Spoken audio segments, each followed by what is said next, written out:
நமஸ்காரம். நான் உமா விஜய் பேசுகிறேன். இந்த தென்னிந்திய திருத்தலங்கள்னு சொல்லி என்னோடய யூடியூப் சேனலில் போய் தரிசனம் பார்த்த கோவில்களை பற்றி போட்டுருக்கேன். அதில் சில நம்மளோட இந்து சமயத்தில் அனுசரிக்கக்கூடிய பூஜைகள் அந்த விவரங்களையும் எனக்கு தெரிஞ்ச அளவில் போட்டுருந்தேன். சமீபத்தில் பாஸ்கர் ராஜபுரம்ங்கிற இடத்துக்கு போகிற வாய்ப்பு கிடச்சது எனக்கு. அங்கே போன போது எனக்கு குருவாக இருந்தவாளோட அம்மா, நாங்கள் குரு பாட்டின்னு தான் கூப்பிடுவோம், அவளோட படம் இருக்கிறத பார்க்க அந்த பாஸ்கர் ராயர் மணிமண்டபத்தில் பார்த்தது போது ஒரே ஆச்சரியமாக இருந்தது. அதை பற்றி நான் போன பதிவில் போட்டிருந்தேன். அந்த பதிவு போட்டு கிட்டத்தட்ட இப்போ 1 மாதம் ஆச்சு. 1 மாதமாக நான் வேறு எந்த பதிவும் போடலை. இதுக்கு நடுவில் சரி குரு பாட்டியை பார்த்தோம். நம்மளோட குரு ஜானிமான்னு சொல்லி எங்களால் அன்பாவோட அழைக்கப்படுறவா, நாங்கள்லாம் ஜானிமான்னு சொல்லி தான் சொல்லுவோம். அவளோட பேர் ஜானகி நடராஜன். தீட்சா நாமம் சம்பகாம்பிகா. அவளை பற்றின விவரங்கள் தெரிஞ்சுக்கணும், நம்மளோட குருவை பற்றி நம்ம தெரிஞ்சுக்கணும். நம்ம குருவுக்கு குருவே பாட்டி தானா என்ன விவரம் தெரிஞ்சுக்கணுங்கிற ஆசை அதுக்காக வேண்டிய முயற்சியில் கொஞ்சம் தேடின்னு இருந்தேன். நம்ம ஒரு அடி எடுத்து வச்சோன்னா பகவான் முண்டி நம்மளை தேடி 10 அடி கிட்டக்க வரமாட்டார். குருவும் வருவாங்கிறது என்னோட விஷயத்தில் ரொம்ப தத்ரூபமாக நிர்தட்சமாக நடந்த விஷயம். இந்த குருவோட பேத்தி ஒருத்தரோட தொடர்பு கிடச்சது எனக்கு. அவா மூலியமாக தகவல் தெரிஞ்சு இன்னைக்கு அந்த இதை எடுத்து நடத்தின்னு இருக்கிறது இன்னும் ஒரு பெண் வைத்து பேத்தி அப்படிங்கிறதையும் தெரிஞ்சுன்னேன். அவள் பேர் ஸ்ரீவித்யா சாயிராமன், திருமதி ஸ்ரீவித்யா சாயிராமன். அவா மூலியமாக இன்னும் கொஞ்சம் தகவலை எல்லாத்தையும் தெரிஞ்சுட்டு எங்களோட குரு பரம்பரைங்கிறது குகானந்த பரம்பரை அப்படின்னு சொல்லிட்டோம். குரு பாட்டியோட பரம்பரை வேற அப்படிங்கிறதும் தகவல் தெரிஞ்சுட்டேன். இப்போ திருமதி ஜானகி நடராஜன் அப்படின்னு சொல்லக்கூடிய ஜானிமா, அவள்கிட்ட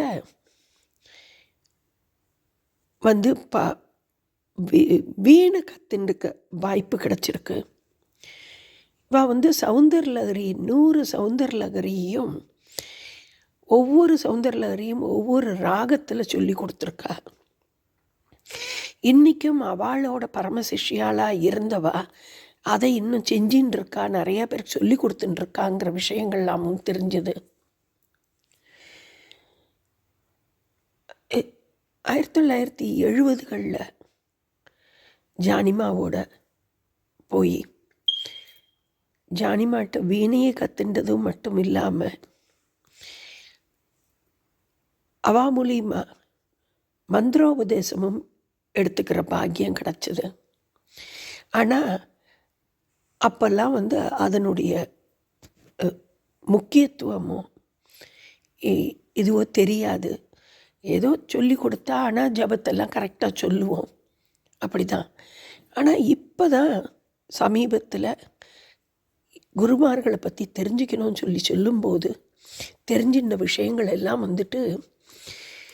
எந்த ஜென்மத்திலேயோ சுவாமிக்கு நல்ல பூவால் அர்ச்சனை பண்ணினபடியாக தான் இப்படியான பரம்பரையில் நம்ம பிறந்திருக்கோம், தாய் தகப்பனுக்கு பிறந்திருக்கோம். அவளோட அனுகிரகத்து மூலியமாகவும் குருவோட அனுகிரகத்து மூலியமாகவும் நல்ல குரு நமக்கு கிடச்சி இவா ஸ்ரீவித்யா உபாசகர்கள் அப்படிங்கிற விஷயங்கள் எல்லாமே ஸ்ரீவித்யா உபாசகர்னு தெரியுமானா அதுக்கு முன்னாடி இருந்த அவளோட குருவை பற்றின விஷயங்கள் எல்லாமும் தெரிஞ்சுக்கிற வாய்ப்பு கிடச்சது எனக்கு. பெரிய ஆச்சரியமாகவும் இருந்தது. இப்போ என்னுடைய குரு ஜானகி நடராஜன் அவளை பற்றி சொல்லிட்டு அதுக்கப்புறம் அவளோட குரு, அவளோட பரமேஷ்டி குரு யாருங்கிற விவரத்தையும் நான் உங்களுக்கு சொல்கிறேன். முதல்ல பரமேஷ்டி குருவிலேருந்து ஆரம்பிக்கிறேன். பரமேஷ்டி குருங்கிறவர் வந்து குகானந்த நாதர்ன்னு சொல்லிட்டு அவர் வந்து ஒரு அவதூதராக இருந்திருக்கார். அவர் இன்றைக்கும் காத்தா எல்லா இடத்துலையுமே வாழ்ந்துன்னு இருக்கார் அப்படின்னு சொல்லப்படுறது. அந்த குகானந்த நாதர் அவரோட சிஷ்யராக இருந்தவர் வந்து எங்களோட ஜானிமாவோட குருநாதர். இவர் பேர் வந்து நெடுமிண்டி சுப்பிரமணிய ஐயர். இவரோட குடும்பம் வந்து அக்னிஹோத்திர பரம்பரையில். இந்த குகானந்தா மண்டலியை ஆரம்பித்தவர் இவர் தான், இந்த நெடுமிண்டி சுப்பிரமணிய ஐயர் தான். இவர் வந்து 1882 நவம்பர் மாதம் 14 மூலா நட்சத்திரத்தில் ஒரு திங்கக்கிழமை அன்னைக்கு பிறந்திருக்கார். அவர் பிறந்த ஊர் வந்து ஆந்திர பிரதேசத்தில் இருந்து. இவா வந்து ஒரு தெலுங்கு கவுண்டின்ய கோத்திரத்தை சேர்ந்த பரம்பரையில் நரசையா காமாட்சி அம்பாள் அந்த தம்பதியருக்கு தான் இவர் குழந்தையாக பிறந்திருக்கார். இந்த நரசையாவை பற்றி சொல்லணும்னாக்க அவருக்கு திருத்தணி முருகரே வந்து காட்சி கொடுத்து அவருக்கு ஒரு வயிற்று வலி வந்தபோது வள்ளியோடு வந்து அவருக்கு மருந்து கொடுத்து திருத்தணியில் வள்ளியை கல்யாணம் பண்ணிட்டு வந்த கோலத்தை காமிச்சிருக்கார். அப்படி பார்க்குற பாக்கியத்தை பெற்றவர் தான் இந்த நரசையா அப்படிங்கிறது தெரிய வந்தது. இந்த நரசையாங்கிறவர் வந்து ஆந்திராவில் சேர்ந்தவராக இருந்தாலும் அப்போ ஆந்திர பிரதேஷ் கோதாவரி மாவட்டத்தில் இருந்தது. அந்த அங்கேருந்து அவர் வந்து திருவண்ணாமலை மாவட்டத்தில் தவளகிரி அப்படிங்கிற இடம், அது வந்து வெண்குன்றம் சொல்லி அழைக்கப்படுறது. அந்த வெண்குன்றத்தில் மலைக்கு மேலே தவளகிரீஸ்வரர் கோவில், ஒரு ஈசன் கோவில் கூட இருக்குது, ரொம்ப சிறப்பு வாய்ந்த கோவில். அவர் வந்து அந்த இடத்துக்கு வந்துடுறார், அந்த வெண்குன்றம்ங்கிற இடத்துல வந்து இருக்கார். இவருக்கு மொத்தம் 3 குழந்தைகள். இந்த சுப்பிரமணிய ஐயர் ஒருத்தர், அப்புறமா வெங்கட்ராமன் ஒரு சகோதரர் அவருக்கு, அதுக்கப்புறமா குப்புசாமின்னு ஒரு குழந்தை. இவா குடும்பத்தில் இருந்தபோது இந்த சுப்பிரமணியருங்கிறவரை வந்து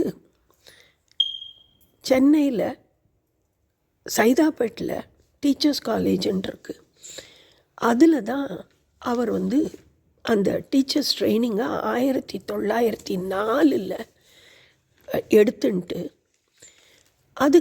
அதில் தேர்ச்சி அடைஞ்சபடியார் 1905 ஜூன் மாதம் ஸ்கூல் திறக்கிற நேரத்தில் சென்னை கார்ப்பரேஷன் பள்ளியில் டீச்சராக சேர்ந்திருக்கார். அதுக்கப்புறமா திருவல்லிக்கேணியில் இருக்கக்கூடிய மாடர்ன் ஹைஸ்கூல்னு சொல்லி இருக்கும், ரொம்ப வருஷமாக இருக்கிறது. அந்த மாடர்ன் ஸ்கூலில் 1913 1937 வரைக்கும் கிட்டத்தட்ட 25 வருஷம் அவர் அந்த இதில் வந்து ஹெட் மாஸ்டராக, தலைமை ஆசிரியராக பணிபுரிஞ்சிருக்கார். இவரோட தகப்பனார் வந்து 1901 தவறி போயிடுறார். அதுக்கப்புறம்தான் இவர் இந்த டீச்சர்ஸ் ட்ரைனிங்கெல்லாம் எடுத்து எல்லாம் பண்ணுறார். அவள் அம்மாவுக்கு வந்துட்டு அலகாபாத், காசி, வாரணாசி எல்லாத்துக்கும் போகணுங்கிற ஆசை இருக்குது. அதனால் அவள் அம்மாவை கூட்டுண்டு அவர் வந்து 1911 பிப்ரவரி மாதம் அலகாபாத்துக்கு அவரோட அம்மாவை கூட்டுண்டு போகிறார். போய் அங்கே தாராகஞ்சுங்கிற இடத்துல ஒரு சிவமடத்தில் தங்கியிருக்கார். அந்த வருஷம் அது வந்து உங்களுக்கு கும்பமேளா நடந்த வருஷமாக இருந்திருக்கு. இவருக்கு அந்த நேரத்துக்கு கல்யாணம் ஆகிடுது. மனைவி வந்து விசாலாட்சின்னு பேர். ஆனால் மனைவியை கூட்டின்னு போகாத காரணம் மனைவி வந்து பிள்ளையாண்டுன்னு இருந்திருக்கா. அதனால் குழந்தை உண்டானபடியாக அவளை விட்டுட்டு அம்மா உண்டி கூட்டுண்டு போயிருந்திருக்கார். அந்த கும்பமேளாவுக்கு போய் அங்கே தான் அவருக்கு வந்து இந்த குகானந்தரை பார்க்கக்கூடிய வாய்ப்பு கிடச்சிருக்கு. அது என்னமோ அவரை பார்த்த உடனேயே இவருக்கு ஒரு நெருப்பு பொறிப்பட்ட மாதிரி, இவர் தான் எனக்கு உண்டான குருன்ட்டு மனசில் தோணியிருக்கு. அவர்கிட்ட போய் நமஸ்காரம் பண்ணி கேட்டபோது அவரும் இவரை சிஷ்யராக எடுத்துண்டு கிட்டத்தட்ட 1 மாதம்தான் சீடராக அவரோட இருந்து படித்தாராம். ஆனால் அந்த 1 மாதத்துலேயே ஞான தீட்சைங்கிற மாதிரி எல்லாத்தையுமே அவர் இந்த அவதூதர்கிட்டேருந்து எடுத்துட்டார். அந்த குகானந்த சுவாமிகள் தான், குகானந்தநாதர் தான் இவருக்கு தீட்சா நாமமாக வந்து சிதானந்தநாதர் அப்படிங்கிற பேரை வச்சிருக்கார். இந்த சிதானந்தநாதராக மாறினதுக்கப்புறமா இவர் வந்து கிட்டத்தட்ட 12 வருஷங்கள் ஷோடச உபாசனை, சுத சம்ஹிதா, மகாயாக்யா, ரத்னாவளி பாராயணம் அப்படின்னு சொல்லி நிறையா பண்ணிகிட்டே இருந்திருக்கார். 1933 திருவட்டீஸ்வரர் கோவில் சந்நிதியில் இவருக்கு அருட்கவி அப்படிங்கிற பட்டம் கிடச்சிருக்கு. இவர் தான் வந்து ஸ்ரீவித்யா உபாசனையை, இன்றைக்கும் ஸ்ரீவித்யா உபாசனைக்கு அத்தாரிட்டி யாருன்னு பார்த்தல்னாக்க இவர் தான். இந்த ஸ்ரீவித்யா உபாசகர்களை எல்லாரையும் ஒன்று சேர்க்கணும், பொதுமக்களுக்கும் இந்த பிரம்ம வித்யா நூல்களை வந்து வெளியிட்டு ஸ்ரீவித்யா மற்றும் அந்த தாந்திரிக வழிபாட்டு நூல்கள் எல்லாத்தையுமே இவர் எழுதி வெளிப்பட்டு இவர் தான் வந்து ஸ்ரீவித்யா உபாசனையை வந்து அடுத்தவாளுக்கு சொல்லணும் அப்படின்னு ஸ்தாபிதம் பண்ணினவரை இவர் தானா. இவர் வந்து பொது ஜனங்களும் இருக்கணும், அதுலேயும் பெண்கள் ஸ்ரீவித்யாவை எடுத்துண்டு நவாவரண பூஜை எல்லாம் செய்யணும் அப்படின்னு சொல்லி ஆரம்பித்து வச்சிருந்திருக்கார். இந்த சிதானந்தநாதர்கிட்ட தான் நான் முன்னாடி சொன்னேன், எங்களோட குருபாட்டி பகவதி அம்பான்னு சொல்லி, சுவாமினி பகவதி அம்பான்னு சொல்லிட்டு அழைக்கப்படுற அம்பாள். இவா வந்து தன்னோட பெண்ணான ஜானகி நடராஜனை இந்த சிதானந்தநாதர்கிட்ட சிஷ்யா சேர்த்து விட்டுருக்கார். அந்த காலத்தில் இவா வந்து காஞ்சிபுரத்தில் வாழ்ந்துட்டு இருந்திருக்கா. இந்த சிதானந்தநாதர் வந்து மகாபெரிவாளோட ஆக்ஞப்படி காஞ்சி மடத்தில் காஞ்சி காமாட்சி கோவிலில் காஞ்சி காமாட்சி சந்நிதியில் இருக்கிற சக்கரத்துக்கு, ஸ்ரீ சக்கரத்துக்கு கிட்டத்தட்ட 20 வருஷமாக மாதம் பௌர்ணமிக்கு நவாவரண பூஜையை செஞ்சிருந்திருக்கார் அப்படின்ட்டும் நமக்காக வேண்டி கிட்டத்தட்ட ஒரு 14 நூல்கள் இவரால் எழுதப்பட்டிருந்திருக்கு அப்படிங்கிறதும் இந்த சேஜ் ஆஃப் காஞ்சின்னு சொல்லி முகநூலில் ஒரு குழு இருக்குது. அவள இந்த நெடுமேண்டி சுப்பிரமணிய ஐயரை பற்றின வரலாறு வந்து ஒரு 4-5 வருஷத்துக்கு முன்னாடி எப்படியோ ஸ்க்ரோல் பண்ணிட்டு இருந்தபோது படிக்கிற ஞாபகம் கிடச்சது. இப்போ இவரை பற்றி கேள்விப்பட்ட போது, ஆஹா, இவர் தான் நம்மளோட பரமகுருங்கிறதே தெரியாமல் 4 வருஷம் முன்னாடி 5 வருஷம் முன்னாடி இவரை பற்றி படிச்சிருக்கோமே அப்படின்னு அந்த பதிவு போட்டவருக்கு நமஸ்காரங்கள். அவர் எத்தனையோ வருஷம் முன்னாடி போட்டிருக்கார். ஆனால் நான் ஒரு 4-5 வருஷம் முன்னாடி தான் அதை பற்றி படிச்சிருந்தேன். ஆனால் அப்போல்லாம் தெரியாது. இவர் வந்து என்னோட குருவோட குரு, அதாவது எனக்கு பரமகுருங்கிற விவரமே தெரியாமல் அவரை பற்றி படிக்கிற வாய்ப்பு கிடச்சிது. இந்த சிதானந்த நாதர் வந்து ஜபம், உபாசனை, சத்சங்கம், பஜனை எல்லாமே செய்யணும், எல்லாருமே கலந்துக்கணும், பொதுஜனங்களுக்கு இது தெரியணும் அப்படின்னு சொல்லி தன்னோட குருவோட பேரில் குகானந்த பரம்பரை அப்படிங்கிறதுல அவர் ஆரம்பிச்சிருந்திருக்கார். இப்போது என்னோட குருநாதர், அவரோட குடும்பம் இன்னும் இருக்கா அந்த இடத்துல. அவருக்கு ஜீவ சமாதின்னு எதுவும் இல்லையா. ஆனால் அவர் வாழ்ந்த வீடு அவரோட குடும்பத்துக்காரா இன்னும் இருந்துருக்கா அப்படிங்கிற தகவல் ஒண்டி தான் எனக்கு இப்போ சமீபத்தில் திருமதி ஸ்ரீவித்யா சாயிராமன் மூலிமா கிடச்சது எனக்கு. இப்போது என்னோட குரு திருமதி ஜானகி நடராஜன், அதாவது சம்பகாம்பிகாங்கிற தீக்ஷா நாமம் இருக்கிறவா, அவள் வந்து காஞ்சிபுரத்தில் தான் இருந்திருக்கா. அவளுக்கு இப்போ 2025 100வது பிறந்தநாள் ஆராதனை எல்லாம் நடந்திருந்திருக்கு. 1945 கிட்டெல்லாம் அவள் வந்து காஞ்சிபுரத்துக்கிட்ட தான் இருந்திருக்கா. அந்த காஞ்சிபுரத்தில் இருந்துட்டு இவா எல்லாமே, அதாவது ஷியாமலா சங்கீத வித்யாலயா அப்படின்னு சொல்லி ஆரம்பித்து, அந்த ஷியாமலா சங்கீத வித்யாலயா சென்னையில் மயிலாப்பூரில் பிரசித்தி பெற்ற கபாலீஸ்வரர் கோயில் பக்கத்தில் ஆர்ஆர் சபான் இருக்கும்.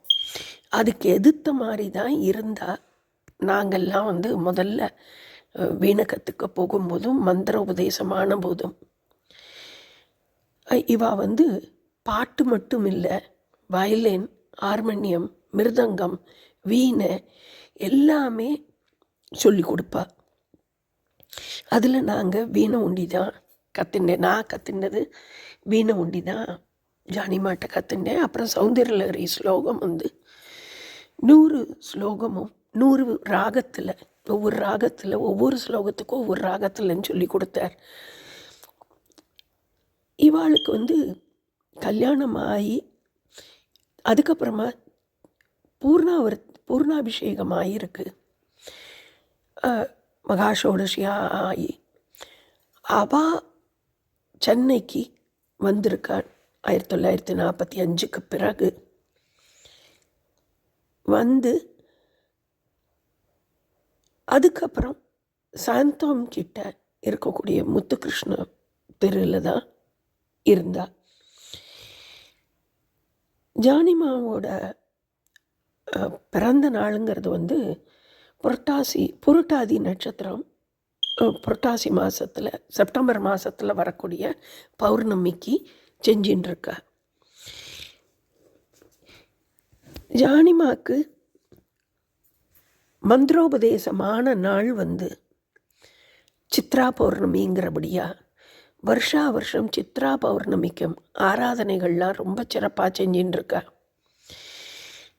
இந்த ஸ்ரீவித்யா உபாசனை வேதாந்தத்தில் புலமை பெற்ற இந்த ஆச்சாரியர்கிட்டேருந்து, சிதானந்த நாதர்கிட்டேருந்து இருந்த சிஷ்யால் என்னோட குருவும் ஒருத்தர். இவாள் என்னுடைய குரு வந்து அந்த தீட்சை எடுத்துட்டதுக்கு அப்புறமா வரக்கூடிய அந்த பௌர்ணமிக்கு அப்புறம் வரக்கூடிய திவதியில் அதே சித்திர மாதத்தில் முக்தி அடைஞ்சிருக்கா. அதனாலே இப்போவும் வருஷா வருஷம் 3 நாள், அதாவது சித்ரா பௌர்ணமிலேருந்து ஜெயந்தி வரைக்கும் 3 நாளைக்கு சேர்த்து பெரிய விதத்தில் ஆராதனைகள்லாம் நடந்துட்டுருக்கு அப்படிங்கிறது தெரிஞ்சுட்டேன். அதே மாதிரி சிதானந்தரோட ஜெயந்திங்கிறது வந்துட்டு நவராத்திரியில் வரக்கூடிய சஷ்டி அன்னைக்கு அவர் சித்தியானபடியாக அவருக்கு அந்த நேரத்தில் ஆராதனைங்கிறதும் இப்போ செஞ்சின்ட்டுருக்கா. முன்னாடி ஷியாமலா சங்கீத வித்யாலயான்ட்டு இருந்ததை இப்போ ஷியாமலா சத்சங்க மண்டலி அப்படிங்கிற பேரில் என்னோட குருவனுடைய ஒரு பெண்ணோட வைத்து பெண் ஸ்ரீவித்யாங்கிறவா, அதாவது பெண் வைத்து பேத்தி, அவள் வந்து இப்போது அந்த பொறுப்பை தலைமை பொறுப்பை எடுத்துட்டு நடத்தின்னு இருக்கா. குரு பௌர்ணமி இந்த ஆடி மாதத்தில் வரக்கூடிய வியாச பௌர்ணமி, சித்திர மாதத்தில் ஜானிமாவோட தீட்சை தினம், அவளோட ஆராதனை நாள், அதை தவிர செப்டம்பர் மாதத்தில் வர்ற பௌர்ணமி அவளோட ஜென்ம தினம், இது எல்லாமே சிறப்பாக, ரொம்ப சிறப்பாக ஜானிமாக்கு இருக்கக்கூடிய சிஷ்யர்களே ஒரு ஆயிரக்கணக்கில் இருப்பா. அதுக்கப்புறமா அவளுக்கு சிஷ்யர்கள், இப்போது இவா பேத்திக்கும் நிறையா சிஷ்யர்கள் இருக்கா. அவள் மூலியமாகவும் எல்லாருமே நேரில் வந்து கலந்துக்க முடியாட்டாலும் அவாவா கான்ட்ரிபியூஷனை கொடுத்து இந்த விழாக்கள் வந்து சிறப்பாக இன்னும் நடந்துட்டுருக்குங்கிற விஷயம்லாம் இப்போ தான் தெரிய வந்தது எனக்கு. இந்த ஸ்ரீவித்யா உபாசனையை எப்படி குருநாதர் பரமகுரு எப்படி பண்ணணும், குகானந்த மண்டலி ஆரம்பித்தவர் எப்படி எல்லாருக்கும் செய்யணும்னு நினச்சாரோ, போய் பரவணும்னு நினச்சாரோ, அதே இதை தான் இப்போ இருக்கிற திருமதி ஸ்ரீவித்யா சாய்ராமன் அவளும் எல்லாருக்குமே அது போய் சேரணுங்கிறதுக்கோசரம் ஆன்லைனில் கிளாஸஸ் எல்லாம் எடுக்கிறேன், சௌந்தர்லரி கிளாஸஸ் எல்லாமே நான் சொல்லி கொடுத்துட்டுருக்கேன் அப்படின்னு சொன்னான். குருவுக்கு ஒரு மணிமண்டபம் கட்டணும் அப்படிங்கிற அபிலாஷையும் அவளுக்கு இருக்குது. எனக்கு இப்போ எப்படி தொடர்பை இல்லாமல் விடுபட்டு போய் குருநாதரை பற்றி தெரிஞ்சுக்கணும்னு வந்ததோ, இந்த செய்தியை பார்க்குறவா யாராவது அந்த ஸ்ரீவித்யா உபாசகர்களாக இருந்தால், ஸ்ரீவித்யாவை ஃபாலோ பண்ணுறவாளாக இருந்தால் அவளுக்கு கண்டிப்பாக ஏதோ ஒரு ரூபத்தில் இந்த குரு பரம்பரையோட தொடர்பு இருக்கும். அந்த தொடர்பு இருக்கிறவா எல்லாரும் ஒன்று சேர்ந்தாக்க இந்த ஷண்பகாம்பிகான்னு சொல்லக்கூடிய ஜானிமாக்கும் மணிமண்டபம் கட்டுறதுங்கிறது வந்து ஊர் கூடினா எல்லாருமா சேர்ந்து செய்யலாம் அப்படின்னு. இந்த நேரத்தில் இன்னும் ஒரு விஷயத்தையும் சொல்லணும்னு ஆசைப்பட்றேன். இந்த நெடுமண்டி சுப்பிரமணிய ஐயர், அதாவது சிதானந்தநாதர், அவருக்கு வந்து காஞ்சி மகாபெரிவா அப்புறம் ஸ்ருங்கேரி சன்னிதானம் எல்லார்கிட்டேயுமே ரொம்ப பரிச்சயம் இருந்திருக்கு. ஒரு தடவை சென்னையில் சான்ஸ்கிரிட் காலேஜுக்கு மகாபெரிவா வந்திருந்தாலாம். வந்து அவர் வந்து சந்திரமௌலீஸ்வரர் பூஜை பண்ணிட்டு இருக்கும்போது திருசதி நாமாவளி சொல்லின்னு இருந்தபோது ஒரு கட்டத்தில் ஒரு நிமிஷம் 2 நிமிஷம் அப்படியே நிறுத்திட்டாராம். கூட இருந்தவாளுக்கு என்ன இவர் இப்படி நிறுத்திட்டாரே அப்படின்னு நினச்சாலாம். பூஜை எல்லாம் முடிஞ்சதுக்கப்புறமா அவர் சொன்னாராம், ஸ்ரீ சிதானந்தர் ஸ்ரீபுரத்துக்குள்ளே போயிட்டார் அப்படின்ட்டு. ஸ்ரீபுரம்ங்கிறது வந்து ஸ்ரீவித்யா திரிபுர சுந்தரி அம்பாள் உட்கார்ந்துன்னு இருக்கிற ஊர் தான் ஸ்ரீபுரம். அந்த ஸ்ரீபுரத்துக்கு அவர் போயிட்டார்னு. இதே மாதிரி தபோவனம் சுவாமிகளை பற்றியும் சொல்லியிருக்கார். எல்லா மகான்களுக்கும் எல்லா மகான்களோடையும் தொடர்புகள் இருக்குங்கிறதுல இது இன்னும் ஒரு விஷயமா சொல்ல வேண்டிய விஷயமா நினச்சினேன். இந்த சிதானந்தர் தான் வந்து இந்த ஸ்ரீவித்யாவுக்கு வித்தானவர், ஸ்தாபிதம் பண்ணினவர் அப்படின்னு தெரியும்போது அந்த பரம்பரையில் வந்த குருநாதர் மூலியமாக மந்திரோபதேசங்களை எடுத்துக்கிறது மட்டும் இல்லை, அவளோட கூட பழகக்கூடிய வாய்ப்புகள், அவளோடையே இருக்கக்கூடிய வாய்ப்புகளும் கிடைச்சதுங்கிறது நினச்சி பார்த்தாலே ஆச்சரியமாக தான் இருக்குது. யாருக்கெல்லாம் ஸ்ரீவித்யா கற்றுக்கணுன்ட்டு இருக்கோ, நவாவரண பூஜைகளில் பங்கெடுக்கணுன்ட்டு இருக்கோ, கண்டிப்பாக முகநூலில் போயிட்டு கூகுளில் போயிட்டு ஷியாமலா சத்சங்க மண்டலி அப்படின்னு போட்டேன்னாக்கா இந்த மண்டலியை இப்போ நடத்தின்னு இருக்கிற ஸ்ரீ வித்யா சாய்ராம் அவளோட தொடர்பு எண்கள், அவளோட யூடியூப் எல்லாமே உங்களுக்கு கிடைக்கும். ஷியாமலா சத்சங்க மண்டலி குகானந்த பரம்பரை அப்படின்ட்டு பார்க்கத்தாலே உங்களுக்கு தெரிஞ்சிடும். அதில் பார்த்து விருப்பம் இருக்கிறவா எல்லாரும் இந்த கலிகாலத்தில் ஸ்ரீவித்யா உபாசனையை எடுத்துட்டு எல்லாருமே அருள் பெறணும் சொல்லி வேண்டிண்டு, நாளைக்கு விடிஞ்சால் 29/7/2026 குரு பௌர்ணமி. இந்த உலகத்தில் இருக்கிற அத்தனை குருமார்களுக்கும் நமஸ்காரங்களை சொல்லிண்டு, என்னுடைய குருவை பற்றியும் பரமகுருவை பற்றியும் பரமேஸ்வரி குருவை பற்றியும் பேசுறதுக்கு இதை விட ஒரு சிறந்த நாள் கிடைக்காதுன்னு நினச்சிட்டு தான் இந்த பதிவை நான் இன்றைக்கி போடுறேன். இந்த வீடியோ பிடிச்சிருந்ததுன்னா லைக் பண்ணுங்கோ. ஸ்ரீவித்யா உபாசனையில் ஸ்ரீவித்யா கற்றுக்கணும்ட்டு இருக்கிறவா, சௌந்தர்லரி கற்றுக்கணும்ட்டு இருக்கிறவா இந்த ஸ்ரீ ஷியாமலா சத்சங்க மண்டலி அந்த இதுக்கு போயிட்டு, வெப்சைட்டுக்கு போயிட்டு அவளை தொடர்பு கொண்டு எல்லாருமே அருளாசி பெறணும் சொல்லி இந்த வீடியோவை முடிக்கிறேன். நமஸ்காரம்.